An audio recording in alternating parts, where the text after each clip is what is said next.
Good evening. I'm Father Jeff Hahnemann, the priest in charge at St. John's Episcopal Church in Washington, Connecticut, and this is our adult Bible study, a part of our online production for families and friends of the parish in this time of social distancing and pandemic, and made possible with the support of viewers like you.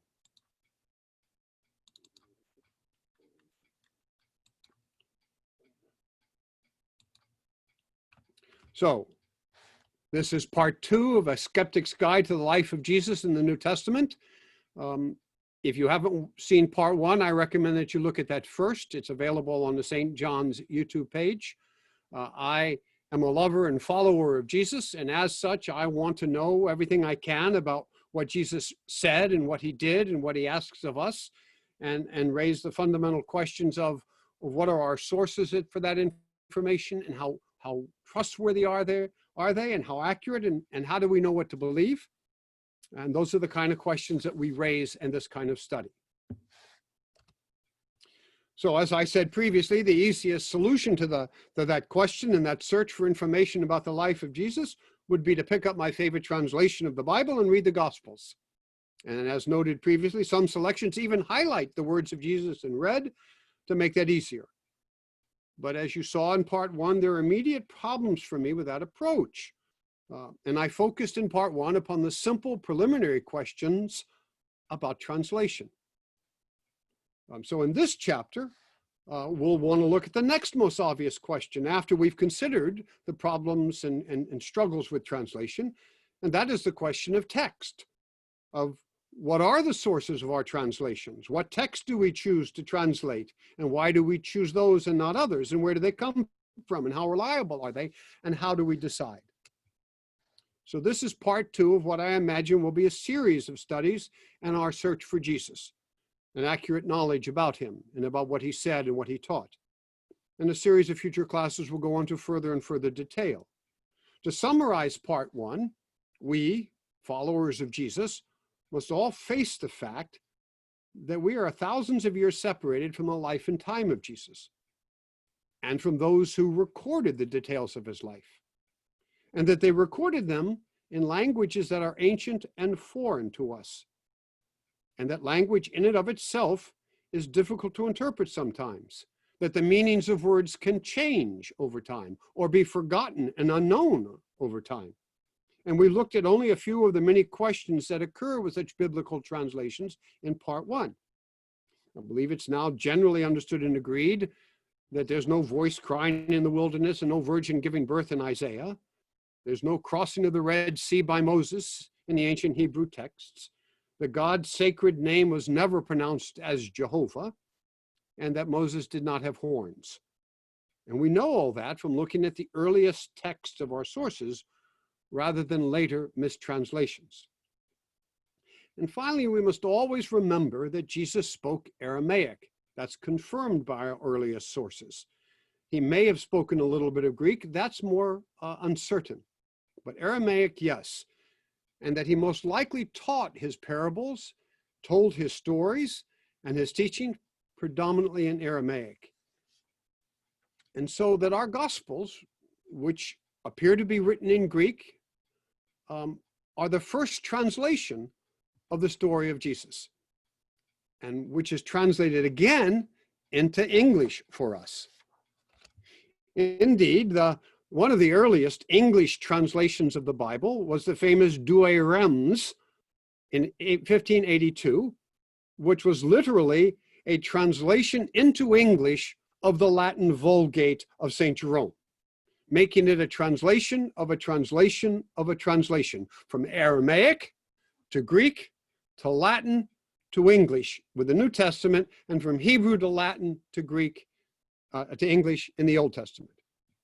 And so, not surprisingly, the Douay Rheims is sometimes criticized for that and carries on mistranslations from its earlier sources. In the book, Moses' face is horned, Moses crossed the Red Sea, Joseph had a coat of many colors, and Jesus walked on water.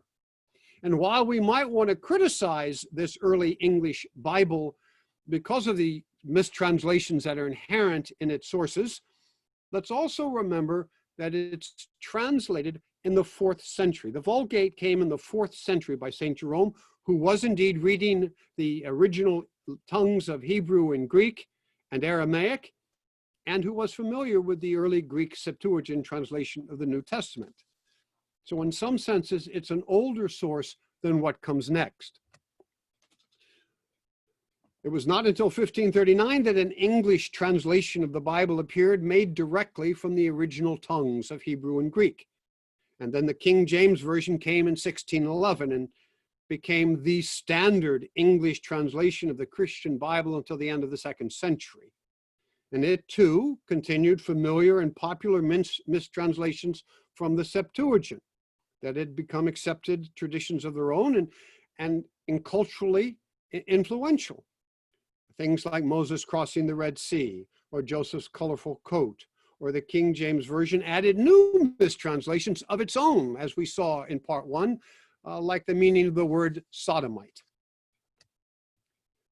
These new English Bibles that suddenly came out, not just English, these new modern translations that came out in the 16th and 17th century, were dependent primarily from the authentic and original tongues of the Hebrew and Greek. That was part of the Protestant Reformation, to focus our attention upon the Word of God and thus to seek out, as I do, the oldest and most authentic and accurate sources.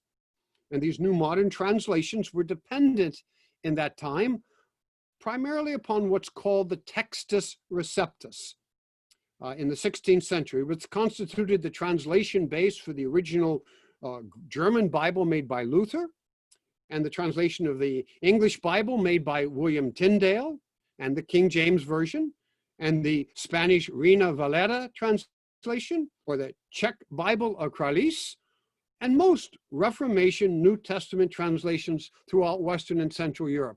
The first modern translations were dependent upon Textus Receptus as its primary source. This was published, Textus Receptus, in 1516. It was a work undertaken in Basel by the Dutch Catholic scholar, priest, and monk, Desiderius Erasmus. Now remember, this is the Western Church. In the Eastern Church, it continued and continues to this day to use the Greek Septuagint translation for the Old Testament reading, and continues many of the mistranslations of the Septuagint have become part of the Eastern tradition, as it is at least in the 16th century in the West, like the Red Sea, Joseph's colored coat, a virgin giving birth in Isaiah, and that the Greeks then read their New Testament readings from Greek originals and don't have that burden of an additional translation. Textus Receptus is based upon minuscule Greek texts, which means they were texts written, as you can see here, in some kind of cursive Greek script with accents and spaces, all written on parchment. And Protestant reformers who are now eager to find the authentic texts are aware that minuscule was a later script used by copyists, and that earlier Greek translations were written in all capital letters without spacing. These are called uncials. Parchment was so expensive in the early days that there was no desire to leave blank spaces and to waste text. So these older manuscripts, older than those used in the King James Version, had no accents, no spacing, no paragraphing. They were written only in capital letters, and that understandably has led to some misreadings, as one might imagine. For example, in English, the letters N-O-W-H-E-R-E without spacing can be properly read as either nowhere or now here. Both are acceptable. And how do you determine which is accurate? It's not always easy in uncials. Regardless of these challenges, the Protestant interest was in finding then the oldest texts. And there was a flurry of activity in the 19th and 20th centuries as Protestant reformers, primarily German and English scholars, went looking for the lost manuscripts, the lost early manuscripts of the Bible, discovering about 6,000 of them alone. Perhaps these efforts at discovery are best exemplified by the story of Constantine van Tischendorf, a German biblical critic who made an extensive and invaluable contribution to what was then being called, and is called today, biblical textual criticism. These are partly the result of his tireless travels as he began in 1839 to search for unread manuscripts of the New Testament, to quote, to clear up the way, in his words, the history of the sacred text, and to recover, if possible, the genuine apostolic text, which is the foundation of our faith. Famously, in 1844, Tischendorf traveled for the first time to St. Catherine's Monastery at the foot of Mount Sinai in Egypt, where he found a portion of what would later be hailed as the oldest complete known Bible, the so-called Codex Sinaiticus. Tischendorf recounts the story in a book that he wrote, how he found in a trash basket at St. Catherine's 43 sheets of parchment of an ancient copy of the Greek Old Testament, reporting that the monks were using trash, such as this, to start fires. They had so many manuscripts in some of these old monasteries that they actually used old texts to feed the fires. And Tischendorf, as he observed those texts thrown into the fire, he observed that the ancient quality of these texts, that they were too valuable to be burned, and as a result, they were preserved and produced later, purchased later and produced later as Codex Sinaiticus, but with certain missing pages of pages that had already been thrown into the fire.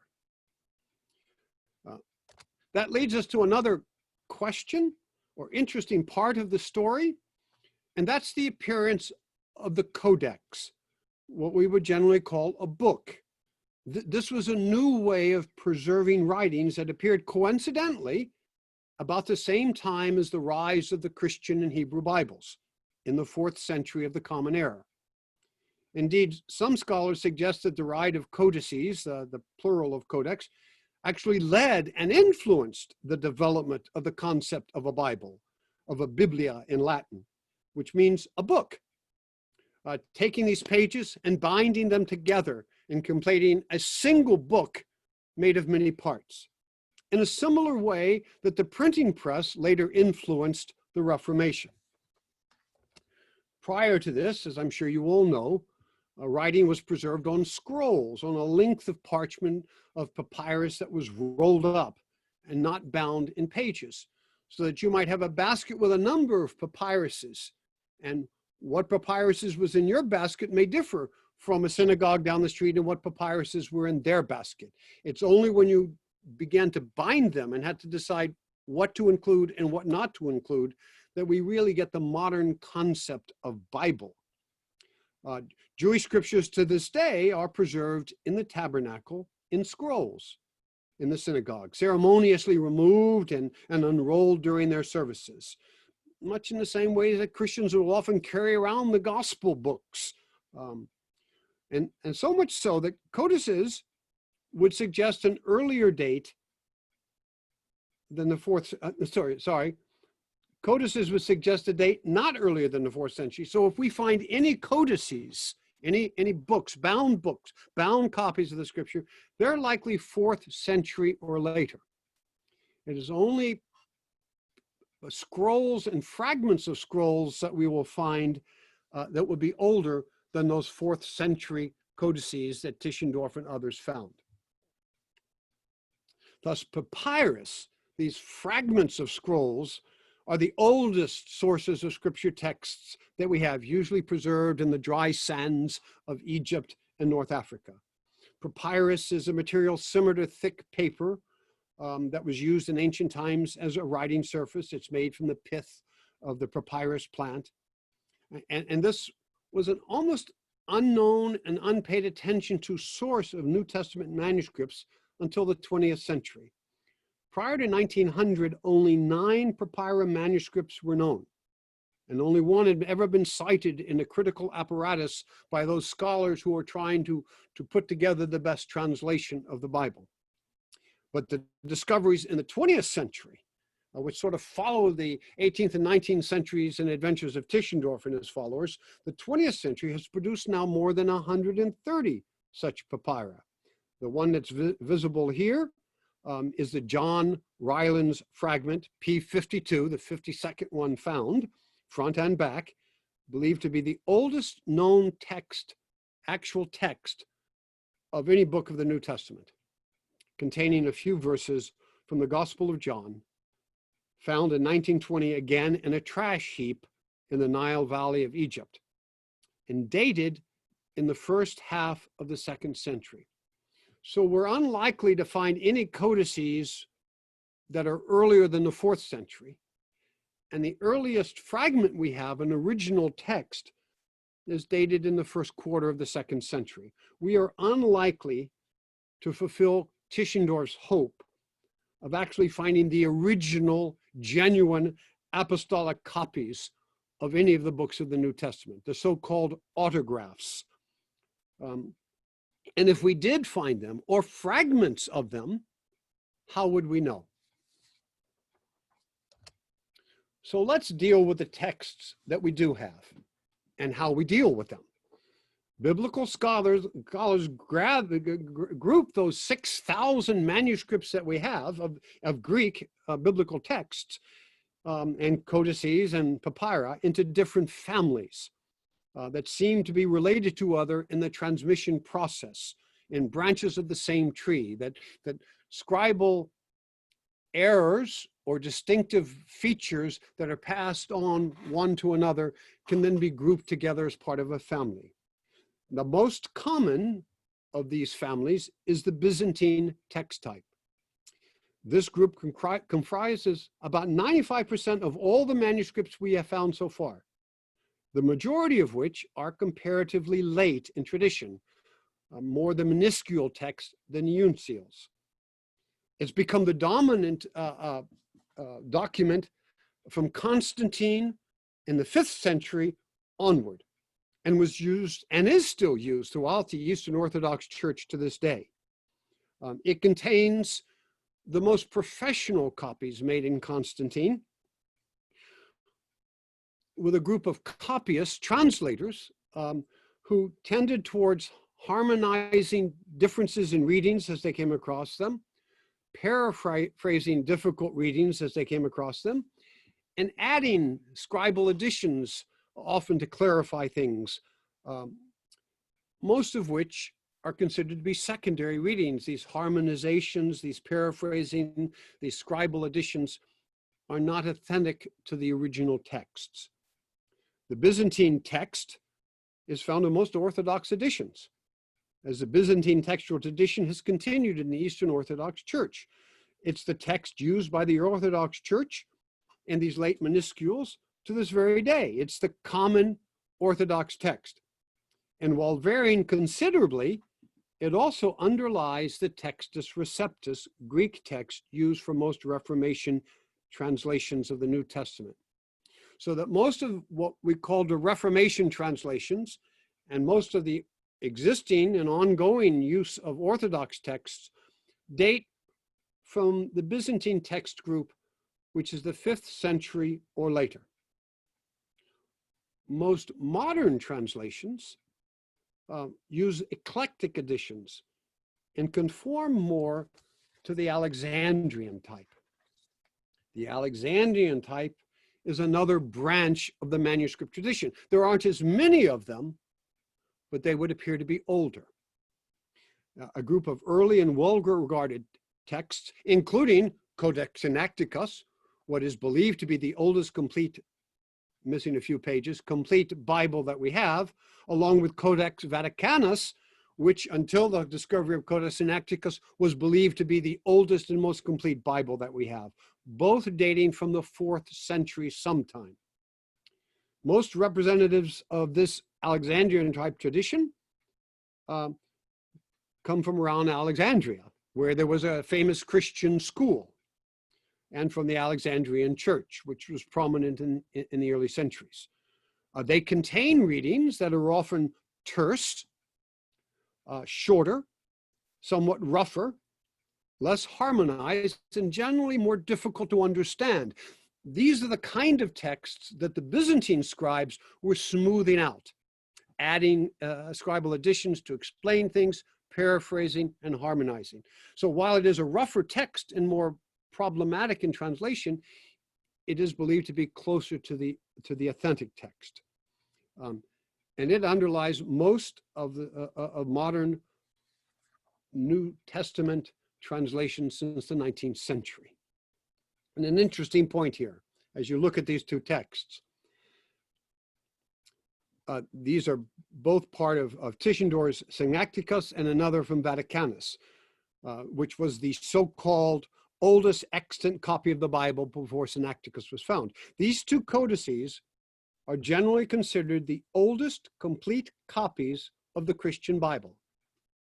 Now, interestingly, Eusebius mentions that the Emperor Constantine the Great gave orders for excellent copies of the sacred scriptures to produce, 50 of them. He wanted 50 copies produced. And Eusebius notes, oddly, that they were sent in 3s and 4s. What is meant by that is not exactly clear. Perhaps it only meant that every time they had 3 or 4 copies completed, they would send them, and they would be sent to the emperor. But another thought is that the text might have been composed in columns of 3 or 4. And interestingly enough, Synecticus and Vaticanus were written in columns of 3 or 4, as you can see here, unlike most other manuscripts we have. And if so, these codices with columns of 3 and 4 could be the oldest text we have, dating back to the time of Eusebius and Constantine's great request for copies of the Bible, now that Constantine has become a Christian and the church has become accepted and will soon become the official religion of the Byzantine Empire. Finally, there is a fourth family of texts, and that's third, other than the Byzantine, which comes out of Constantinople, 5th century and later, the Alexandrian, coming out of Alexandria, 4th century, we have the Western text type, another of the 3 principal families used in textual criticism in trying to recover the authentic Greek New Testament. It represents a very early tradition, which comes from a wide geographical area stretching from North Africa to Italy, from Gaul to Syria. It occurs in Greek manuscripts and in certain early Latin translations that were used by the Western Church early on. It is much less controlled than the Alexandrian family, and its witnesses are seen to be more prone to paraphrase and other corruptions. It is the term given to the predominant form of the New Testament, witnessed in the Old Latin. Those were the scattering copies of the Greek New Testament that we have in Latin before Jerome was commissioned for a single Vulgate translation. It's also found in the Peshitta. This is an early 4th or 5th century Persian translation from the Greek. It's also found in certain 2nd and 3rd century Christian writers. So here are the early church fathers, and when they tend to quote the scriptures, the New Testament, they tend to be quoting from the Western family and not from the later Alexandrian and Byzantine family. We find them quoting it in Cyprian, in Tertullian, in Irenaeus. And this Western text had a large number of character features which also appear in the Gospels, the book of Acts, and the Pauline epistles. It's named Western for having originated primarily in centers of Christianity in the Western Roman Empire. And this group would seem to suggest an origin in the 2nd and 3rd century. So it may be the oldest text. There are very few of them, but they may be closer to the original than the 4th century Alexandrian or the 5th century Byzantine. Now, the majority of textual critics today would call themselves eclecticists, which means they make decisions about how to determine what is the best and authentic text and the oldest form of it by choosing, which is the original meaning of eclectic, from a variety of textual readings from the oldest forms. And the question is, how do you decide? And there's a wide range of what I think are rational and textual arguments based upon external and internal evidence.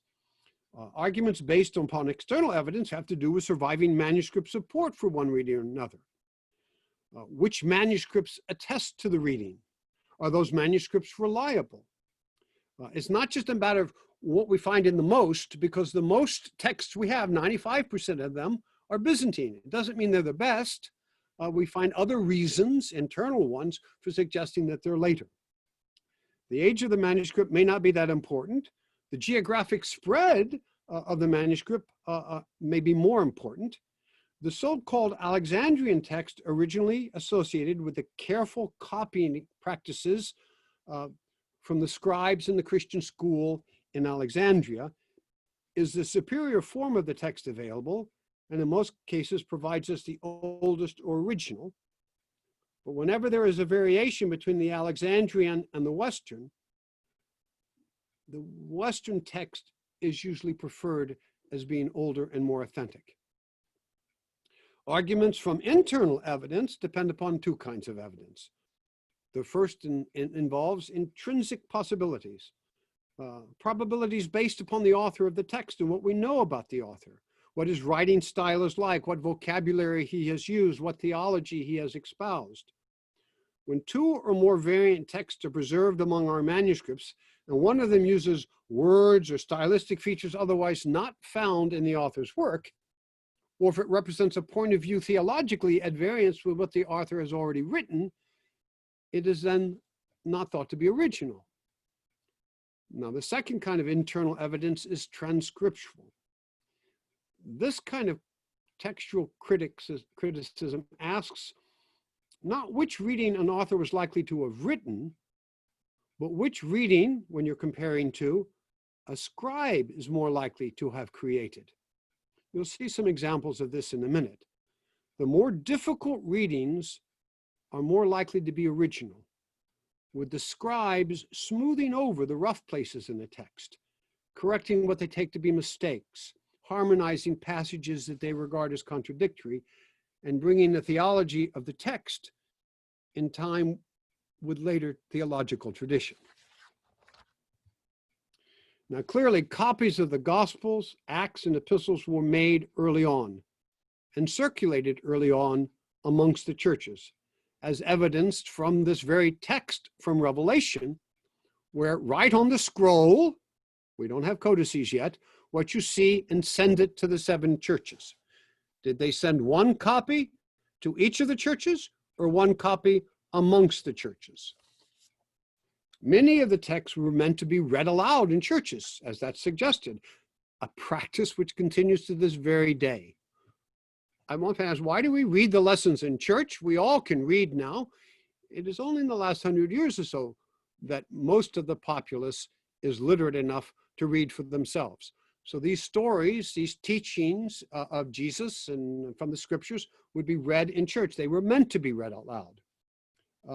So interestingly, in this verse from Colossians, a Pauline letter to the Laodiceans is mentioned. He is telling them, read this among you, and then read also the one from the church of the Laodiceans. And send this letter to the Laodiceans so that they can read it too, or send a copy of this. But this raises an interesting question, because we don't have a copy of Paul's letter to the Laodiceans. There is a later 4th century forgery that's not thought to be authentic at all. But it raises a question that I'll bring up more in parts 3 and 4, which is, if we found a copy of the Epistle of St. Paul to the Laodiceans, and by textual criticism could confirm with some reliability that it's authentic, would that become part of the New Testament? Who decides that question? Save those questions for parts 3 and 4. So, as is known, the common practice was to write these, but if you weren't literate, was to hire a scribe to write them for you. And Galatians famously has Paul at the end saying, see what large letters I make when I am writing in my own hand. revealing, of course, that most of Paul's letters then were written by a scribe. Paul would speak out loud and the scribe would write it. It adds another element to the translation questions, perhaps. And in Romans, we even get the scribe's name, Tertius. So now we have to deal with this wide variety of sources and readings. Textual criticism is that branch of textual scholarship, philology, and literary criticism that is concerned with looking at the textual variants, the different versions of manuscripts, and deciding historically which are most accurate. Scribes who were paid to copy documents may have been literate, but many later were simply copyists who couldn't read, who were illiterate, who simply were mimicking the shape of the letters without necessarily understanding what they meant, which may indeed lead to a lot of the confusing passages that we have. That means that unintentional alterations were common when copyists copied the manuscript by hand without understanding what they were doing, without being literate. Intentional alterations would be made as well. Censoring of printed work for political, religious, or cultural reasons. The objective of the textual critic now, of the lover of Jesus who wants to know what he really said and did, is to provide a better understanding of the creation and transmission of these texts that will lead us to a better critical edition of the scriptures, containing a scholarly curated text, as in the case of most modern biblical translations. Unlike the Douay Rheims, which is just a literal English translation of the Latin Vulgate, English translations now look at all of these families and all of these texts and amongst a group of scholars and decides which is the best, which we shall put in the translation. This kind of curating is always best done by a group of biblical scholars and a group that represents a diversity of denominations and a diversity of traditions, so that you don't end up getting a translation which is biased by the group of scholars who did it. Official Roman Catholic translations often will reveal that bias. The Jehovah's Witness English translation reveals that bias. I would recommend to all the National Council of Churches who organized the first new accepted English translation to replace the King James Version, the authorized version as it was called, with the revised standard version, the RSV, which came out in the 1950s. And yes, they've revised it again. The new revised versions came out in the 1990s. Those are the best reliable translations. Be leery of translations by denominations, and always get a translation that has footnotes. Footnotes not of theologians telling you what to think, but of textual notations and differences where the scholars disputed. They may have chosen one, but they'll footnote the other because it's worth considering. So now let's look at what kind of things happened. Additions. Even an amateurist textual critic can look at the Lord's Prayer as in Luke and in Matthew and can see how changes can and have been made in the presumed original text of the books of the New Testament and presumably in the original words of Jesus. Here, for instance, are the texts of the Lord's Prayer found in Luke and Matthew. It would seem that Luke has retained an earlier version of the prayer. Why do we say that? Because it's rougher and needs to be smoothed out and explained more. And Matthew's scribe has done just that, appearing to clarify, for instance, Father. Well, which Father are we praying to? And where might he be? Or the kingdom, praying for the kingdom of God. What does that mean? And bring us into a time of temptation.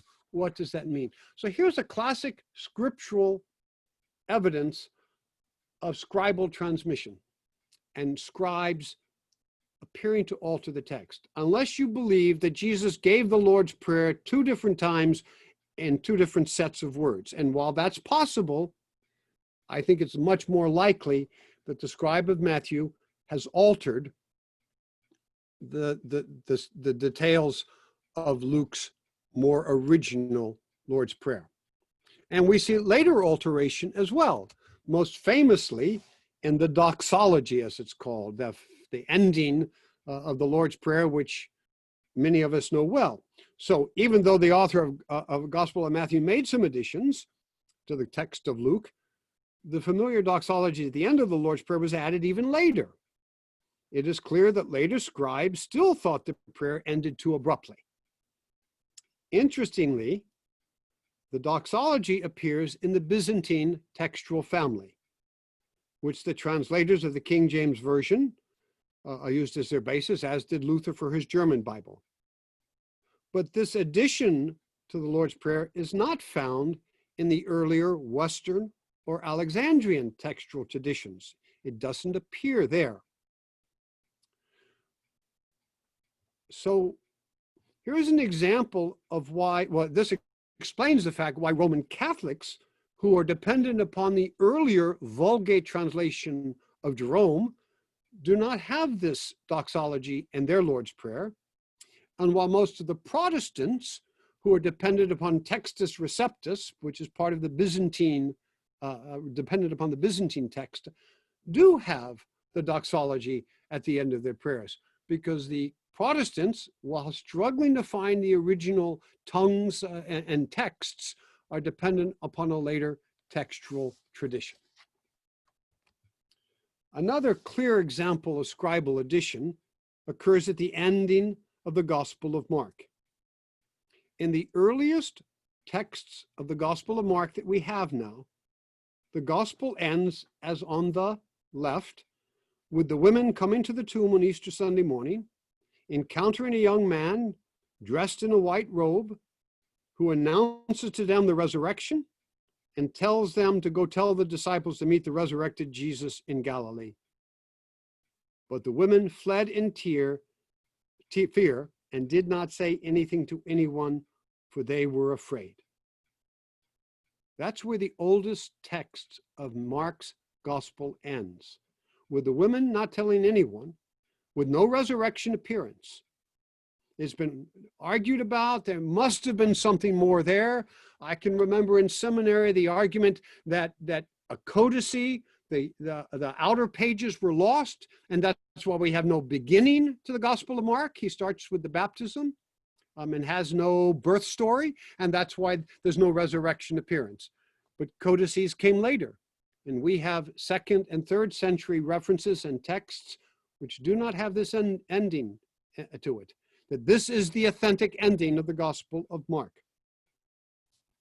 But it is so abrupt and so shocking, at least to modern ears, that we have at least 3 different later endings added to different manuscripts, which become part of different textual traditions.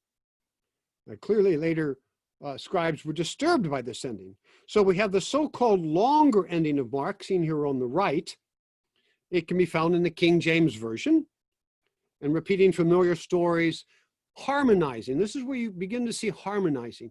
All the stories here we find in the other canonical Gospels. The scribe who's adding these knows these stories, not from Mark, but from the other ones, and adds them too. So we have reference to Mary Magdalene meeting Jesus at the tomb. We have reference to the 2 disciples on the road to Emmaus. We have reference to Jesus appearing to the 11. And we even have some hint of the Great Commission of Jesus sending them out. We also have, oddly, this ability to take up serpents and drink deadly things and not be afraid. Could be dependent upon the story of Paul, where he's bit by a snake on his first missionary journey. It may be coming from some other source we don't know. It is bad news to the Christian snake handlers of Appalachia that this is not part of the original text of Mark. Here are 2 other endings of the Gospel of Mark that are found in different branches of the tree. I forget the name of the one on the left, but it's found only in one codex, which is actually in the Smithsonian Museum in DC. I just can't remember the name of it now. And then we have this other one over here.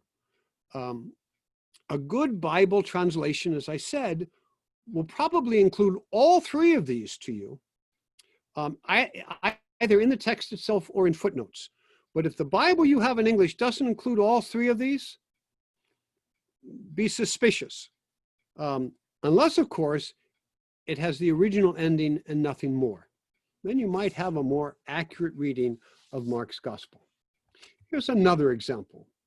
The story of Jesus and the woman caught in adultery is arguably one of the most beloved and best known of Jesus' stories.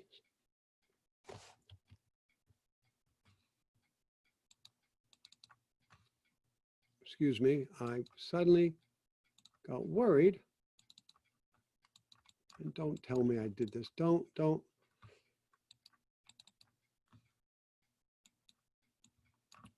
I got to stop sharing.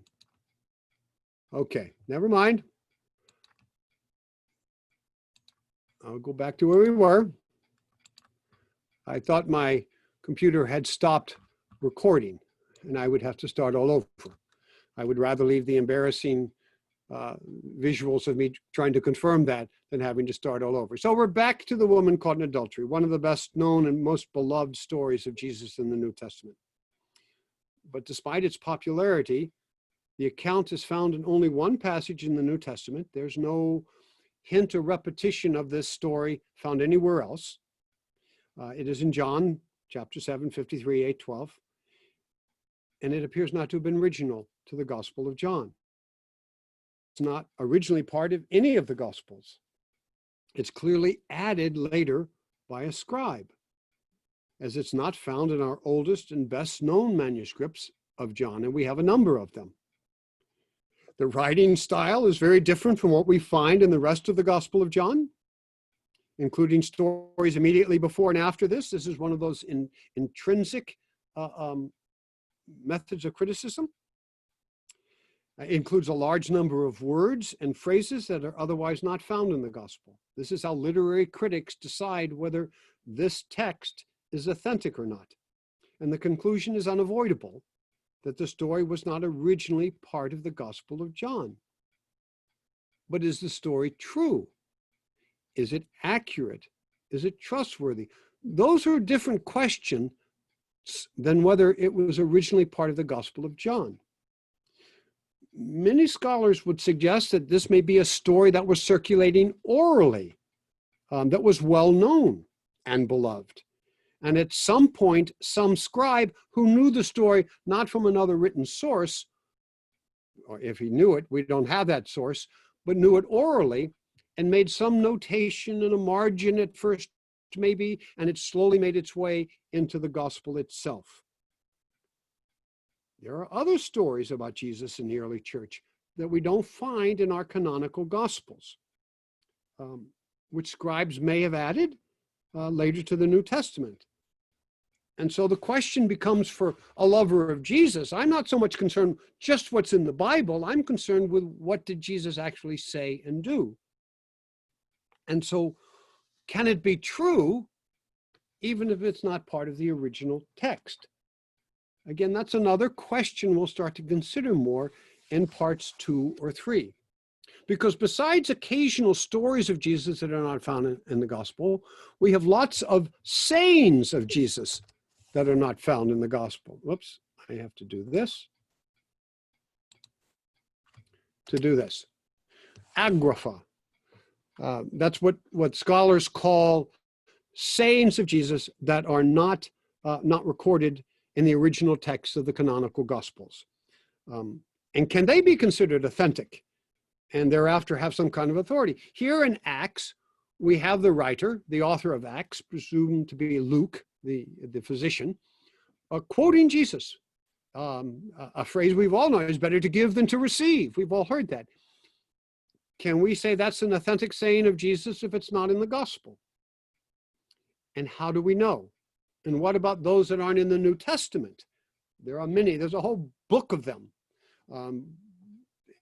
Some very interesting.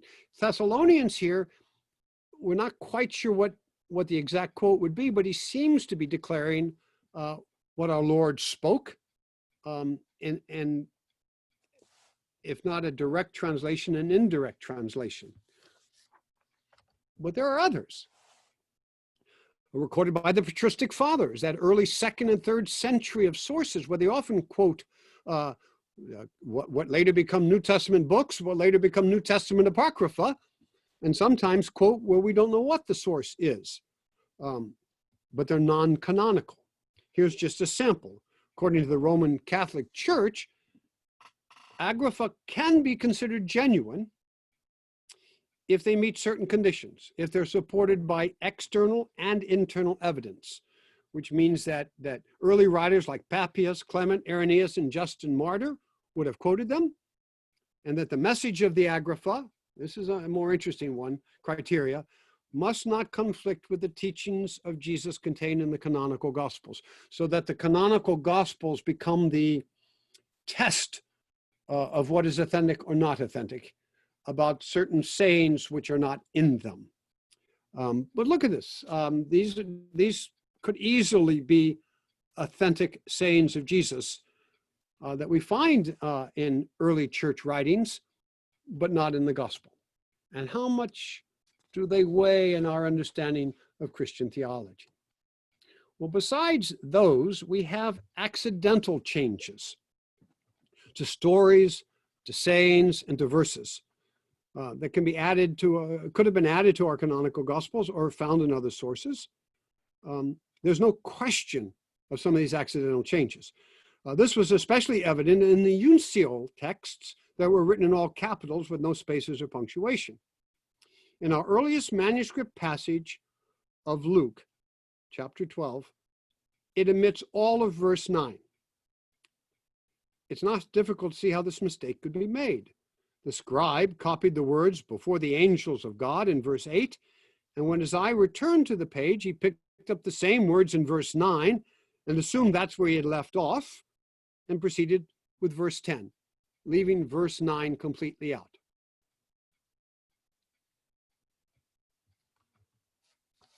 Sometimes this kind of error can be more disastrous.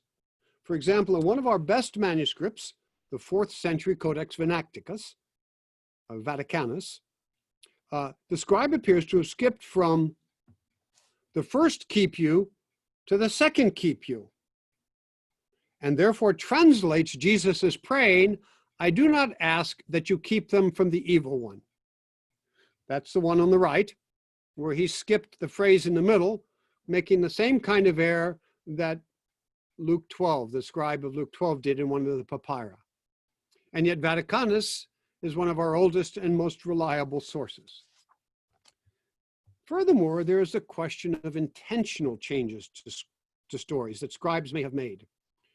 For instance, in the beginning of the Gospel of Mark, the problem is that the beginning of that quotation is not from Isaiah at all, but represents a combination of a verse from Isaiah 43 and Malachi 3:1.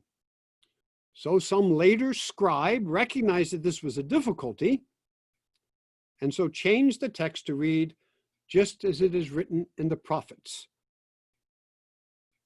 So where you see, as it is written in the prophet Isaiah in Mark 2, later texts have just as it is written in the prophets. And that became, I think, part of the Byzantine textual tradition. And you'll find that in many translations and still being read in the Greek Orthodox Church to this day. It's a sort of cleaning up that we have where the scribe saw an error and corrected it. Other intentional errors. Sometimes it can alter our understanding of Jesus. Let's look at the textual problem of Mark 1, 40 to 41. It occurs in the story of Jesus healing a man with a skin disease, a leper. The surviving manuscripts preserve 41 in 2 different forms. And how are we to decide which to choose? In one form, Jesus feels compassion, the Greek word splangenesis. And in another, he's moved with pity. Sorry, it's translated, he's moved with pity in the RSV. In the other text, Jesus is angry, the Greek word orgethesis, an entirely different word. Now, let's remember the context. Mosaic law forbids lepers to mix in public. They are to be isolated. They are to be cut off from the people. They are considered unclean. The angry Jesus text can be found in one of the oldest witnesses we have, the Codex Bezae. It's also supported by 3 early Latin manuscripts as well. And it might make sense if Jesus is angry that this leper has broken the Mosaic law. If you take the view that Jesus was very concerned about the law and fulfilling every dot and iota, he might well have been moved with anger at a leper calling out to him as he passed them by. I think it was in Jericho. The Greek words are not easily mistaken for each other, and it's thought by many scholars that Mark himself wrote about Jesus being moved with anger on this occasion, but that later scribes changed it, softened the temperament of Jesus to be more whom they thought he was, as opposed to whom Mark remembers him to be. How many of these cases from the 2nd and 3rd century texts of the Western manuscript traditions were altered is by the better known schools of the 4th and 5th century is of great concern to some of us who want the authentic story. And so the predominant 4th and 5th century texts, Jesus is moved with pity, with compassion. The question is, and the concern for those of us who are interested in the actual words and deeds of Jesus is, how do we decide? How do we decide which of these is the authentic text? The older, Jesus is moved with anger, or the more common and prolific text, Jesus is moved with compassion? And be careful that we don't impose our own ideas of who Jesus is into the text, just as we try to get the scribes not to do that as well. Then there are more complicated intentional changes that are theological in nature, to be altered for theological reasons. Often later tradition will alter a text because they've come to an understanding that's not represented by the text or might even be refuted by the text. So the text of Luke 3:22 above in the Codex Bezae, one of our oldest manuscripts, and the old Latin manuscripts, does not appear in manuscripts after the 5th century. This is why I tell my Orthodox brothers they have to be very careful with their dependence upon the Greek Byzantine texts of the 5th century.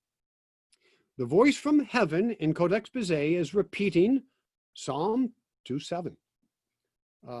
You are my son, today I have begotten you. I will tell of the decree of the Lord. He said to me, you are my son, today I have begotten you. That's Psalm 2, verse 7. That's what we find in an old text of what the voice said at Jesus' baptism.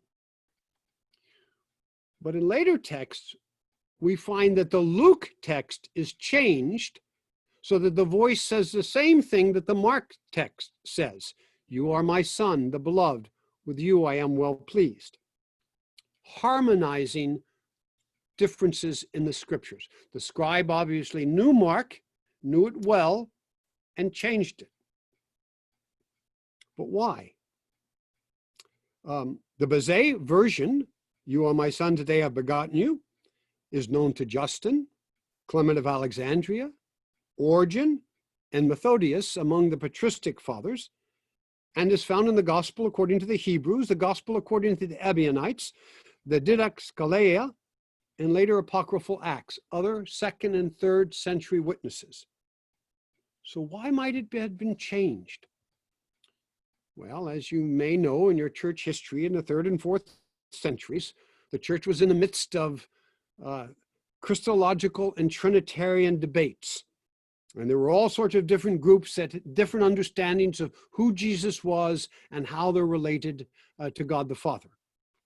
And one group was called the adoptionists.